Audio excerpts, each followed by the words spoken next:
Assalamualaikum warahmatullahi wabarakatuh.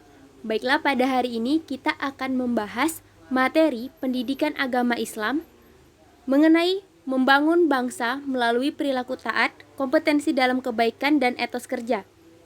Materi ini bisa dilihat di buku cetak yang biasa digunakan di sekolah, terletak di bab 6, yang membahas tentang taat, kompetensi dalam kebaikan, dan etos kerja.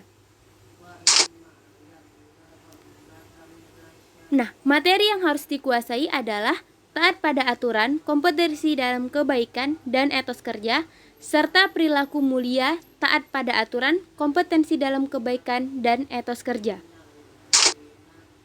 Yang pertama, taat pada aturan. Taat berarti tunduk, tidak berlaku curang, dan setia. Jadi kita di dalam kehidupan harus tunduk kepada aturan Allah Subhanahu wa taala, aturan Rasulullah Shallallahu alaihi wasallam, dan aturan para pemimpin yang kita kenal dengan sebutan ulil amri. Aturan adalah tindakan atau perbuatan yang harus dijalankan. Aturan dibuat agar terjadi ketertiban dan ketentraman. Wajib hukumnya menaati aturan yang berlaku. Nah, jadi aturan itu dibuat agar tercipta ketertiban dan juga ketentraman. Kalau tidak ada aturan, maka kehidupan itu bisa tidak tertib, bisa tidak tentram, dan kita hidup pun menjadi tidak nyaman. Nah, jadi taat pada aturan adalah sikap tunduk kepada tindakan atau perbuatan yang telah dibuat, baik itu oleh Allah Subhanahu wa taala, oleh nabi kita maupun oleh pemimpin dan lainnya. Nah, aturan itu ada di mana-mana, baik di lingkungan sekolah, di lingkungan rumah, maupun di lingkungan masyarakat. Kalau aturan di sekolah bisa kita lihat seperti tata tertib sekolah. Nah, kalau misalnya aturan di dalam agama bisa kita lihat seperti kita harus melaksanakan sholat dan ibadah-ibadah lainnya. Aturan yang paling tinggi adalah aturan yang dibuat oleh Allah Subhanahu wa taala, yang mana terdapat di dalam Al-Qur'an. Nah, di bawah Al-Qur'an terdapat aturan yang dibuat oleh Nabi Muhammad Sallallahu alaihi wasallam yang terdapat di dalam hadis dan juga as-sunnah. Dan di bawahnya terdapat aturan yang dibuat oleh para pemimpin. Nah, pemimpin itu ada pemimpin pemerintahan, pemimpin negara atau pemimpin daerah, dan juga pemimpin di dalam keluarga. Islam memerintahkan umatnya untuk taat kepada pemimpin, karena dengan ketaatan rakyat kepada pemimpinnya itu dalam tanda kurung selama pemimpinnya tidak melakukan maksiat, akan tercipta keamanan dan ketertiban serta kemakmuran. Perintah untuk taat itu sudah dijelaskan di dalam Al-Qur'an, yakni Quran surat An-Nisa ayat 59. Hai orang-orang yang beriman, taatilah Allah dan taatilah Rasul-Nya dan ulil amri di antara kamu. Kemudian jika kamu berlainan pendapat tentang sesuatu, maka kembalikanlah kepada Allah, yakni Al-Quran dan Rasul, lihat dari sunnahnya. Jika kamu benar-benar beriman kepada Allah dan hari kemudian, yang demikian itu lebih utama bagimu dan lebih baik akibatnya. Asbabun nuzul turunnya ayat ini adalah berkenaan dengan Abdullah bin Huzaifah bin Qais As-Samhi ketika Rasulullah mengangkatnya menjadi pemimpin dalam Sariyah, yakni perang yang tidak diikuti oleh Nabi. Jadi As-Saddi berpendapat ayat ini turun berkenaan dengan Amr bin Yasir dan Khalid bin Walid ketika keduanya diangkat oleh Rasulullah sebagai pemimpin dalam Sariyah tersebut. Jadi Quran surat An-Nisa ayat 59 ini memerintahkan kepada kita untuk taat kepada Allah Subhanahu wa taala, kepada perintah Rasulullah Shallallahu alaihi wasallam, dan kepada ulil amri.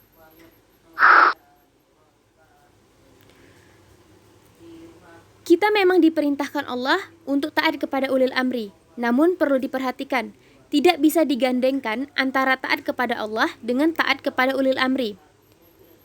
Quraisy Shihab memberi ulasan, tidak disebutkan kata taat pada ulil amri untuk memberi isyarat bahwa ketaatan kepada mereka tidak berdiri sendiri, tetapi berkaitan atau bersyarat dengan ketaatan kepada Allah dan Rasul-Nya.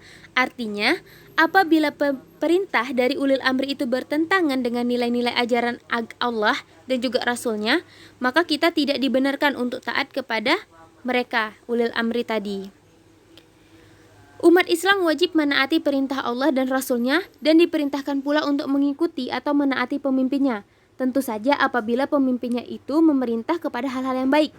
Apabila pemimpin tersebut mengajak kepada kemungkaran, maka wajib hukumnya untuk menolak dan tidak menaati apa yang diperintahkan oleh ulil amri tersebut. Perilaku mulia taat pada aturan.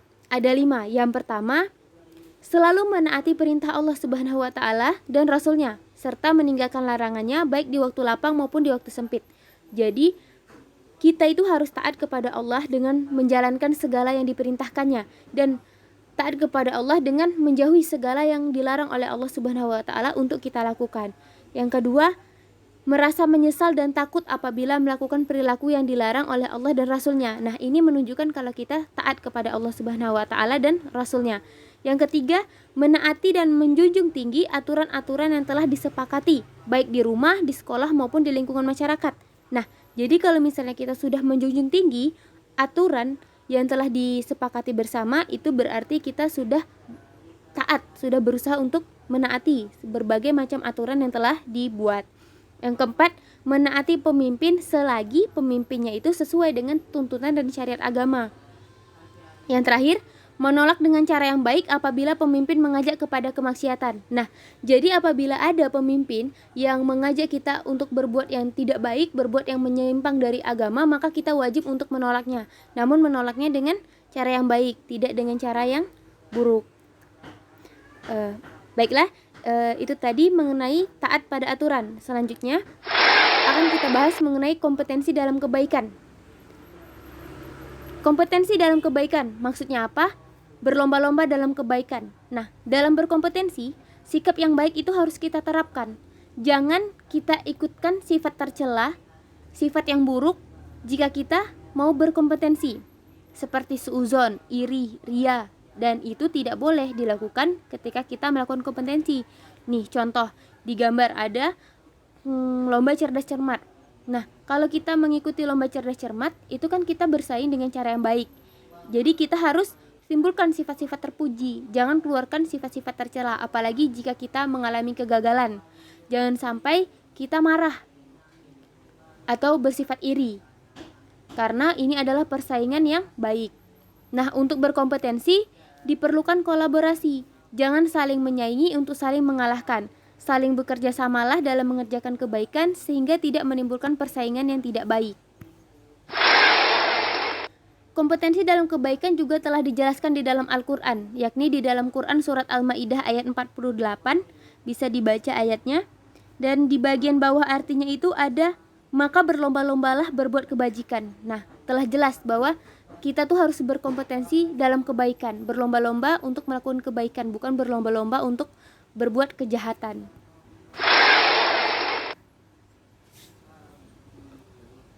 Quran surat Al-Ma'idah ayat 48, Allah menjelaskan bahwa setiap kaum diberikan aturan atau syariat.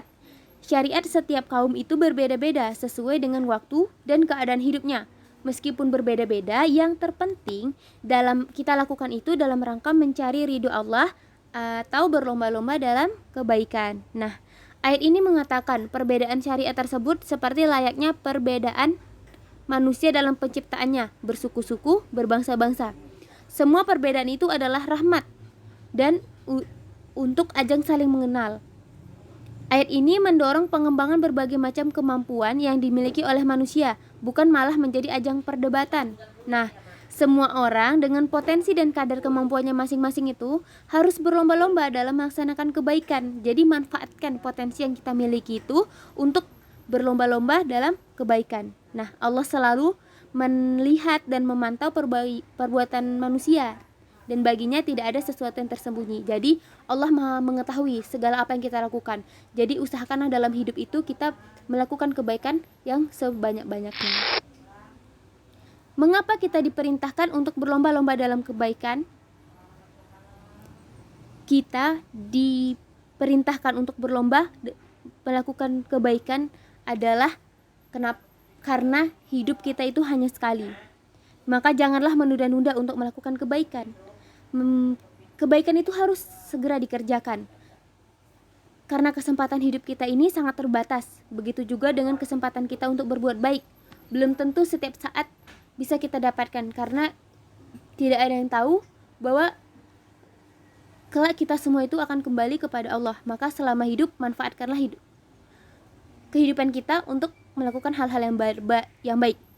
Nah, untuk berbuat baik, kita itu harus saling memotivasi dan saling tolong-menolong. Nah, disinilah diperlukannya kolaborasi atau kerjasama. Lingkungan yang baik adalah lingkungan yang membuat kita terdorong untuk berbuat baik. Nah, kesiapan melakukan kebaikan harus didukung dengan kesungguhan. Artinya, kalau kita mau berbuat baik, tolong-menolonglah dalam kebajikan dan takwa. Jangan kita tolong-menolong dalam berbuat dosa. Perilaku mulia yang menunjukkan kompetensi dalam kebaikan. Yang pertama, meyakini bahwa hidup itu perjuangan, dan di dalam perjuangan ada kompetisi. Di dalam hidup pasti ada yang namanya kompetisi, dan kita harus berjuang melakukan kompetisi itu dengan hal-hal yang baik. Yang kedua, berkolaborasi dalam melakukan kompetisi agar pekerjaan menjadi ringan, mudah, dan hasilnya maksimal. Jadi kalau misalnya pekerjaan yang berat, yang sulit, itu akan menjadi mudah apabila kita berkolaborasi, bekerja sama untuk menyelesaikannya.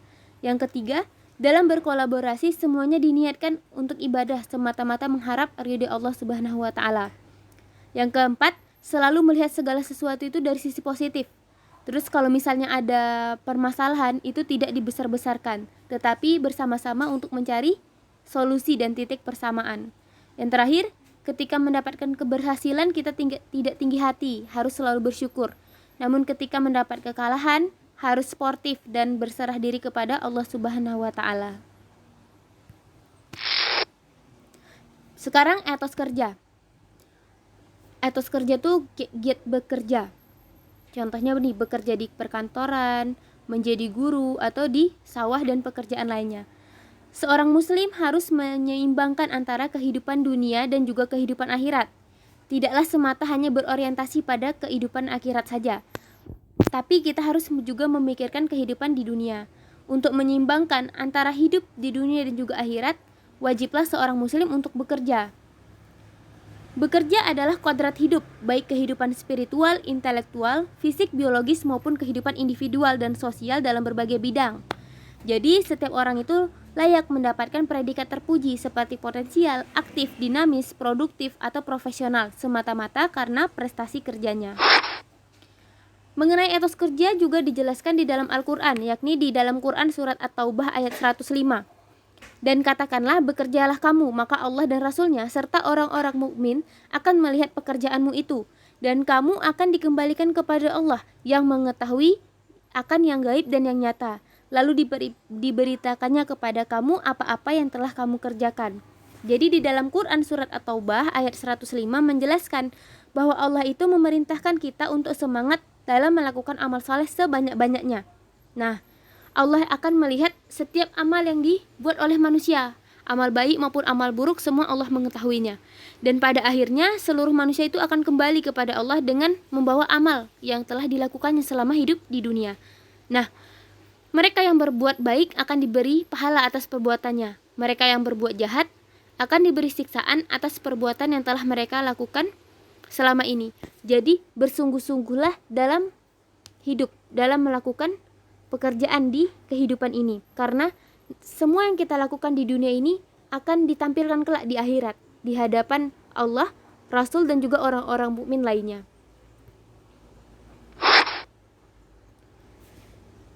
Ayat ini juga menjelaskan bahwa Allah memerintahkan kita untuk bekerja, dan Allah pasti akan membalas semua yang telah kita kerjakan. Nah, hal yang perlu diperhatikan dalam ayat ini adalah penegasan bahwa motivasi atau niat bekerja itu mestilah benar. Ayat ini juga berisi peringatan bahwa perbuatan mereka itu nantinya akan diperlihatkan pula kepada Rasul dan kaum muslimin lainnya di hari kiamat. Nah, umat Islam dianjurkan agar tidak hanya merasa cukup dengan melakukan taubat saja, tetapi harus dibarengi dengan usaha-usaha untuk melakukan perbuatan terpuji lainnya. Jadi kita tuh harus bersungguh-sungguh mempunyai etos kerja yang tinggi dalam melakukan perbuatan terpuji seperti zakat, membantu orang yang membutuhkan pertolongan, sholat, dan lain sebagainya. Semua itu dilakukan atas dasar taat dan patuh kepada Allah dan yakin Allah pasti menyaksikan semua yang dilakukan oleh hambanya. Perilaku mulia, etos kerja. Yang pertama, meyakini bahwa dengan kerja keras pasti kita akan mendapatkan apa yang kita inginkan. Manjada wajada, siapa yang giat pasti dapat. Jadi kita tuh kalau melakukan pekerjaan harus bersungguh-sungguh gitu, sehingga apa yang kita inginkan itu bisa kita dapatkan. Yang kedua, melakukan sesuatu dengan prinsip, mulai dari diri sendiri, mulai dari yang terkecil, dan mulai dari sekarang. Jika kita melakukan pekerjaan tidak kita ikuti dengan prinsip, maka pekerjaan itu tidak bisa kita lakukan dengan baik. Jika kita tidak memulai pekerjaan dengan niat yang ada dalam diri kita, maka kita tidak akan melakukan pekerjaan itu. Dan jika kita berharap ingin pekerjaan yang besar, namun kita tidak mau memulai dari yang terkecil, maka itu juga tidak akan bisa kita dapatkan. Yang ketiga, pantang menyerah dalam melakukan suatu pekerjaan. Jadi, kalau misalnya kita mengalami kegagalan dalam satu pekerjaan, jangan menyerah. Teruslah berusaha sampai kita berhasil melakukan pekerjaan itu. Intinya, kita harus memiliki semangat etos kerja yang tinggi di dalam melaksanakan kehidupan kita yang di dunia yang bersifat sangat sementara ini. Baiklah, itu saja pemaparan materi mengenai taat pada aturan, kompetensi dalam kebaikan, dan juga etos kerja. Mudah-mudahan video ini bermanfaat untuk teman-teman yang duduk di kelas 11 SMA. Jika ada yang ingin bertanya, boleh tulis di kolom komentar. Terima kasih. Assalamualaikum warahmatullahi wabarakatuh.